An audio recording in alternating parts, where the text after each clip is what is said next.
அன்பை விட்டு என்றும் நான் செல்ல மாட்டேன். தேவ பிள்ளைகளை, உங்கள் யாவரையும் மீண்டும் சந்திப்பதற்கு மிக்க மகிழ்ச்சி.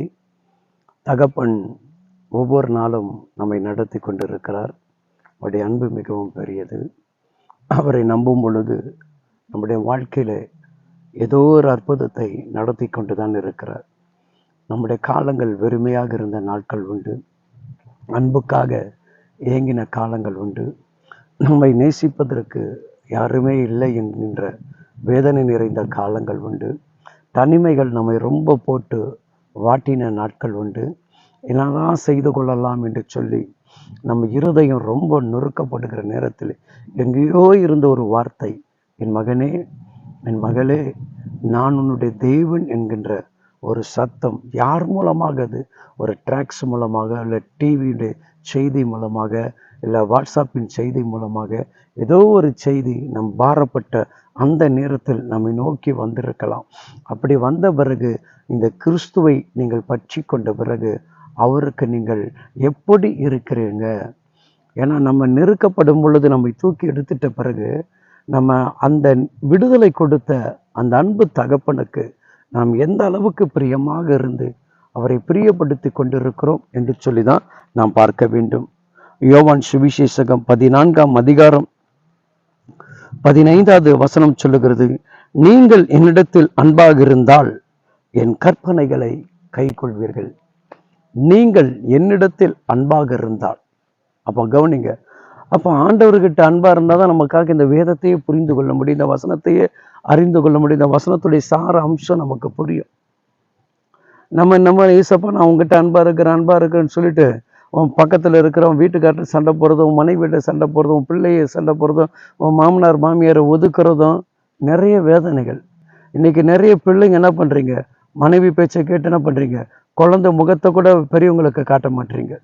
அப்போ உனக்கு என்ன அளவுக்கு கிறிஸ்துவுக்கள் அன்பா இருக்கிறீங்க பாருங்க, இல்லையா? நீங்கள் அவரிடத்தில் அன்பா இருந்தால் உங்களுக்கு என்ன இருக்கணும்? உங்கள் குடும்பத்தில் அன்பாக மாமியாரை தாய் தகப்பனாக நேசிக்கணும், ஒதுக்கக்கூடாது. அவங்க ஒரு வயசான காலத்தில் பார்த்தீங்கன்னா ஒரு பேர பேத்திகள் வந்து நம்மளை பார்க்க மாட்டாங்களா, நம்மக்கிட்ட கொஞ்சம் விளையாட மாட்டாங்களா, அந்த வயதான காலத்தை அவங்க அந்த அந்த அன்புக்கு இயங்குவாங்க. அப்போ அந்த அன்பை யார் சரிப்படுத்துறது? தேவ பிள்ளைகள் தேவனை அறிந்து, எசப்பா நான் அன்பா இருக்கிறேன், என் பிள்ளையை காப்பாற்றும், என் குடும்பத்தை காப்பாற்றும் அப்படின்னு நீங்கள் எல்லாம் செஞ்சால் நான் இன்னும் அன்பா இருப்பேன்னு சொல்லிட்டு, அப்போ ஆண்டவர் கேட்குறப்ப அவன் பக்கத்தில் இருக்கிற குடும்பத்தை கொடுத்துருக்க, சொந்தங்களை கொடுத்துருக்க, முதல் நீ அவங்ககிட்ட அன்பாரு. நீ என்னிடத்தில் அன்பா இருந்தால் பிறரிடத்தில் அன்பாருன்றார். அதான் கற்பனை. அவருடைய கற்பனை முதல் அடையாளமே அதுதான். நீங்கள் யாவரும் அன்பு உள்ளவர்களாக இருங்க. நீங்கள் அன்பா இருந்தீங்கன்னு வச்சிங்களேன், வேதத்தில் உண்டான சத்தியத்தின்படி உங்களால் நடக்க முடியும். வேதம் சொல்லுகிறது, தேவன் நினைத்ததை மனிதன் பிரிக்காமல் இருக்கிறது சொல்லப்படுகிறது. அப்போ உன் குடும்பத்தை பிரிக்கக்கூடியவர்களுக்கு இடம் கொடுக்கக்கூடாது. தேவன் மீது நீ நம்பிக்கை வைத்து ஊழியம் செய்து கொண்டு இருக்கும்போது ஊழியத்துக்கு இடையூறாக யாரும் இருக்கக்கூடாது. ஒருவேளை நீ அந்த ஊழியத்துக்கு இடையூறாக இருக்கக்கூடாது. ஏன்னா ஒருவேளை அவர் நேசிக்காம போட்டோம், அவர் உனக்கு ஊழியத்தை கொடுக்கல, அதை கொடுக்கலாம், நீ கவலைப்படாத. நீ ஆண்டவருடைய அன்பாக இருந்தால் அவருடைய கற்பனை உனக்கு தெரியும் இல்லையா? பவுல் ஊழியம் செய்யும் போது சில பேர் பவுலை வெறுத்தாங்க. அதனால பவுல் ஊழியத்தை விட்டுட்டானா, இன்னும் ஆண்டவர் ஊழியத்தை செய்தான், இன்னும் அவங்களை நேசிச்சான், அவன் அன்பு காட்டினான். அவருடைய அன்பு நீ புரிந்திருப்பாய் என்று சொன்னால், நான் ஆண்டவர் மேல் அன்பாக இருக்கிற அறிந்து கொண்டிருப்பாய் என்று சொன்னால், அந்த அன்பானது அவருடைய கற்பனைகளை கைக்கொள்ளும். அதனால தான் ஆண்டவர் பேதுருவை பார்த்து கேட்கிறாரு, எப்பா நீ என் மேல் அன்பா இருக்கிறாயா? என் ஆடுகளை மேய்ப்பாயா? அப்போ அவன் சொல்றான், ஆண்டவரே நான் அன்பா இருக்கிறது உங்களுக்கு தெரியும். அப்போ அந்த அன்பை என்ன பண்றாங்க? பேதுரு தேவனிடத்துல உறுதிப்படுத்துறான். அப்போ தேவன், நீ என் மேல எங்கிட்ட அன்பா இருந்தா நான் கொடுக்கக்கூடிய பொறுப்பை ஏற்று உன்னால் செயல்படுத்த முடியுமா? என் கற்பனைகளை செயல்படுத்த முடியுமா? இந்த ஆடுகளை நீ சரியாக மேய்ப்பாயா? இந்த ஆடுகிட்ட சரியா அன்பு காட்டுவியா? இத்தனை ஜனங்களை கொடுக்குற, இவள் ஆத்துமாக்களை கொடுக்குற, இவங்க எல்லாரையும் ஒரே மாதிரி நேசிப்பையா?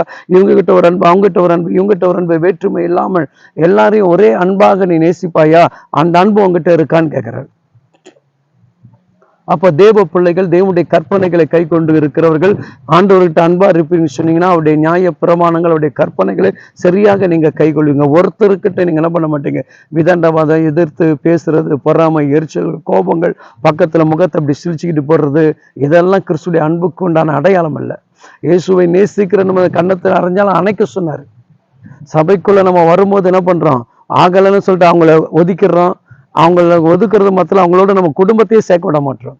இப்படி நிறைய திருச்சபையில நிறைய இடங்களில் இருக்குது. ஆனா அவங்களாம் யாரு, நான் இயேசுவை நேசிக்கிறேன்றீங்க. அதான் பெரிய கொடுமையா இருக்குது. நீங்க நேசிக்கிறேன்னு சொல்றதல்ல, நேசத்துக்கு ஏற்றபடி வாழுங்க. உங்க வாழ்க்கை கர்த்தருக்கு பிரியமாக இருக்கட்டும். ஆமென்.